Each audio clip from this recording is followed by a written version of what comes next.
चोरी करना पाप है, ये बात तो आप सभी ने सुनी होगी। लेकिन अफसोसन जिस प्रकार से एल्विश यादव को एक छोटे से मामले में लताड़ा जा रहा है और गमला चोर कहा जा रहा है, वो भी शर्मनाक है। क्या है पूरा मामला, मैं आपको इस खबर में बताऊंगी।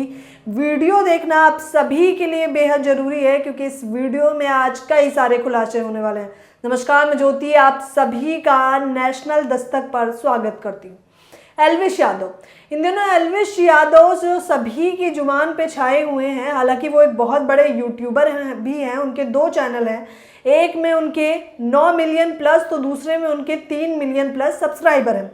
लोग उन्हें बेहद पसंद करते हैं। उनकी हर वीडियो 1 मिलियन 2 मिलियन क्रॉस करती ही है। जनता के प्यार की बात करूं तो वो बहुत ही चर्चित चेहरा है। लेकिन पिछले 2-4 दिनों से वो चर्चा का विषय खूब ज़्यादा ही बने हुए हैं, क्योंकि उन पे आरोप लगाया जा रहा है कि इतने करोड़ों के मालिक होने के बावजूद एल्विश यादव, जो मात्र अपने एड रेवेन्यू की बात करें तो लाखों कमा लेते हैं, बावजूद लोगों का कहना है और ख़ास तौर पर मेन स्ट्रीम मीडिया ने ऐसा दिखाने का प्रयास किया कि करोड़ों की संपत्ति होने के बावजूद भी एल्विश यादव एक चोर हैं, क्योंकि उन्होंने किसी की प्रॉपर्टी नहीं, करोड़ों का धन नहीं, किसी को लूटा नहीं, लेकिन गमला चुरा लिया है। जी हाँ, आपने बिल्कुल सही सुना। दरअसल वीडियो वायरल हो रहा है, स्क्रीन पर आप वीडियो देख सकते होंगे और किस प्रकार से इसमें 2 व्यक्ति एक ब्लैक कलर की गाड़ी में गमला उठाकर रखते नजर आते हैं। और ये गाड़ी की कीमत अगर मैं बताऊं तो तकरीबन 40 लाख है। लेकिन इस गाड़ी को बताया जा रहा है कि ये गाड़ी किसी और की नहीं है, यूट्यूबर एल्विश यादव की है।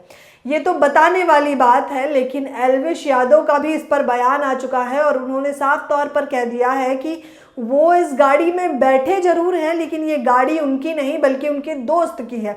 और ये इंसान जो है ये उसके दोस्त के पिता है। लेकिन क्या मात्र गमले चुराने के लिए इतना बड़ा बवाल करना ठीक है? जरा सोच के देखिए कि किस प्रकार से एल्विश यादव, जो कि एक यूट्यूबर हैं, बहुत यंग है, ज़्यादा उनकी उम्र नहीं है, लेकिन हो सकता है कई मनुवादियों को, ब्राह्मणवादी लोगों को, ब्राह्मणों को ये हजम नहीं हो पा रहा कि आखिर इतनी कम उम्र में इतना टैलेंटेड कोई कैसे हो सकता है। आखिर इतनी कम उम्र में लाखों करोड़ों कमाने वाला इंसान ओबीसी समाज से कैसे हो सकता है? सोच के देखिए। ना तो खुद आगे बढ़ रहे हैं उस कदर, ना आप लोगों को बढ़ने देंगे, और अगर आप लोग बढ़ेंगे भी तो एक छोटी सी गलती जो आपने की भी नहीं है उसका भी आरोप आप ही पे थोपा जाएगा और एक कहा जाएगा कि ये लोग बस चोरी चकारी ही कर सकते हैं, इन लोगों से और कोई काम नहीं होगा। देखिए किस प्रकार से मेन स्ट्रीम मीडिया और ख़ास तौर पर सुधीर चौधरी, जो आज तक पे ब्लैक एंड वाइट शो चलाते हैं, वो देखिए किस प्रकार से आपको स्क्रीन पे दिखाई दे रहा होगा कि दोनों लोगों की तस्वीरें दिखाते हैं, नाम बताते हैं। कहते हैं ये मामला गुरुग्राम का है और G20 को लेकर मैं आपको बता दूं कि जो सम्मेलन चल रहा है उसके लिए गमले सजाए गए हैं। गमलों से पूरा गांव सजाया जा रहा है, देश सजाया जा रहा है, जिससे बाहर से जो लोग आए उन्हें देखकर अच्छा लगे।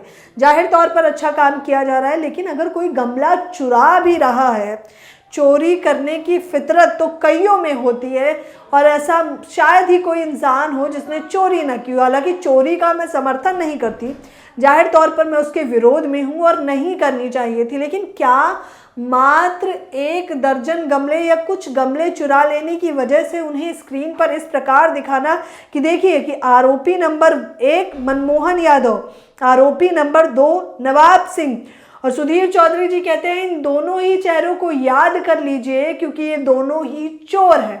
चोर तो ऐसे बताया जा रहा है जैसे आतंकवादी हो। जरा इन्हीं सुधीर चौधरी से पूछिए कि आखिरकार अडानी के मामले पर आप चुप्पी क्यों साधते हैं? आखिरकार अडानी ने लाखों करोड़ों का घोटाला कर दिया है, लेकिन किसी के भी कानों में जू तक नहीं रेंग रही, मुंह से थूक तक नहीं निकल रहा। सरकार इस कदर चुप्पी साध के बैठी है। विजय माल्या करोड़ों का लेकर बाहर विदेश में फरार हो जाते हैं, तब पुलिस उन्हें नहीं पकड़ती, तब उन्हें गिरफ्त नहीं करती।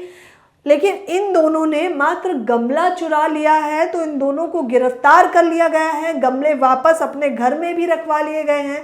पुलिस ने बयान भी दे दिया और इतनी जल्दी कार्रवाई तो एक रेप केस में भी नहीं होती, आतंकवादी में नहीं होती, गुंडागर्दी करने पे नहीं होती, बुलडोजर चलने पर नहीं होती, जितनी जल्दी कार्रवाई एल्विश यादव के झूठे आरोपों को उन पर थोपने का प्रयास किया और बार बार ये जताने का प्रयास किया कि इस जाति के लोग मात्र चोरी कर सकते हैं। अगर चोरी की भी थी तो ये गमले उठाकर कहीं किसी और घर में सजते, कोई उन्हें तोड़ता तो नहीं, फेंकता तो नहीं। लेकिन अफसोसन जिस प्रकार से पूरी मीडिया ने ये सवालात खड़े कर दिए और ये दिखाने का प्रयास किया कि देखिए एल्विश यादव चोर है।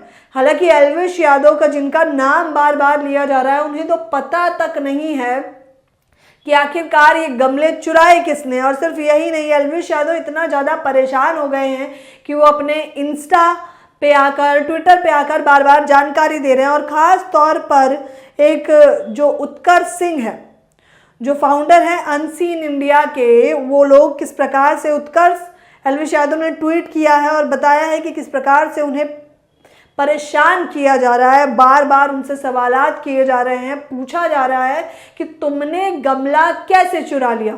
गमला चोरी करने का ये जो आरोप है, पहली बात तो ये आरोप ही झूठा है और दूसरी बात, अगर गमला चुरा भी लिया किसी ने तो क्या सच में इस प्रकार से खबरें दिखाना कि जैसे कि वो कोई आतंकवादी हो, उसे बार बार सिर्फ इसलिए टारगेट करना क्योंकि जिसके 9 मिलियन सब्सक्राइबर हैं, जिसके लाखों की कमाई है, जिसकी करोड़ों की कमाई है, जिसके लाखों चाहने वाले हैं, जिसने कईयों का दिल चुरा रखा है और पैसे की भी कमी नहीं है, धन दौलत संपत्ति सब कुछ है, वो अफसोसन एक ब्राह्मणवादी नहीं है बल्कि एक ओबीसी समाज से है। क्योंकि उसके नाम के पीछे एल्विश शुक्ला नहीं बल्कि एल्विश यादव लग रहा है। शायद इस चीज़ से तो आपत्ति नहीं है। सोच कर देखिए किस प्रकार की राजनीति आपके समक्ष रखी जा रही है।